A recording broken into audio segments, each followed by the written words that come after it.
Eileen Wuornos. You've almost certainly heard the name. It's one of the most infamous in American true crime. And her story, well, it's one of violence and trauma that continues to spark really intense debate, even decades after her death. So let's dive into this incredibly complex and honestly disturbing story. Right off the bat, we're hit with the central question that frames her entire life. Was she a monster or was she a victim? There is no easy answer here. And that's really the core of what we're going to explore together. You see, her story is basically defined by these two completely competing narratives. On one side, you have the prosecution, who painted her as a ruthless, cold-blooded killer, preying on men for their money and just out of pure rage. But then you have Wuornos' own claim, that every single act was a desperate fight for survival, that she was a victim who was just trying to defend herself against men who were trying to rape or kill her. These two versions of the truth couldn't be more different, and they're what defined her trial and have shaped her legacy ever since. To even begin to understand this debate, we've got to go way back to the very beginning. We need to look at the deeply traumatic origins that really set the stage for everything that came later. This timeline it's just staggering. I mean, think about it. Her father was a convicted sex offender who later died by suicide in prison. Her mother just abandoned her.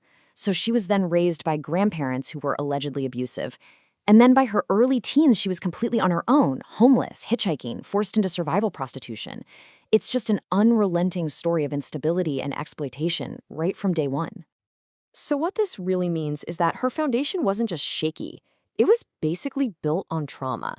This constant, nonstop exposure to violence and neglect is absolutely critical to understanding the person she became and, of course, the choices she would go on to make.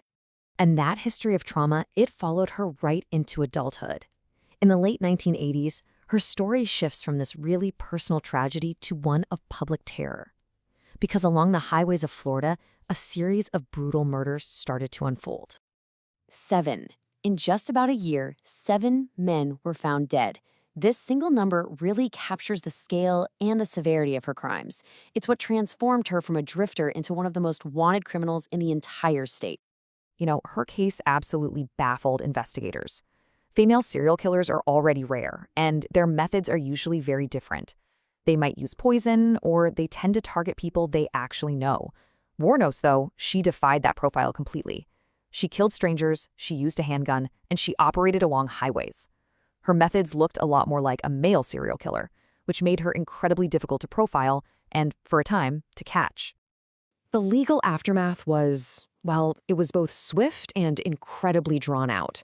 The killing spree itself was short and intense, lasting just about a year from 1989 to 1990.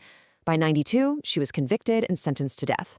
But she would go on to spend a full decade on death row before her execution by lethal injection in 2002, finally closing one of the most notorious chapters in American crime. But her death was far from the end of her story. So why? Why, decades later, are we still so captivated and, let's be honest, disturbed by Eileen Wuornos? Let's take a look at the legacy she left behind. Her legacy is just incredibly multifaceted. For some people, she will always be nothing more than a cold-blooded killer. For others, she's a tragic victim of a completely broken system. She became this huge pop culture subject, famously portrayed in the Oscar-winning film Monster. And for criminologists and psychologists, she's still this crucial case study on the links between severe trauma and violent behavior.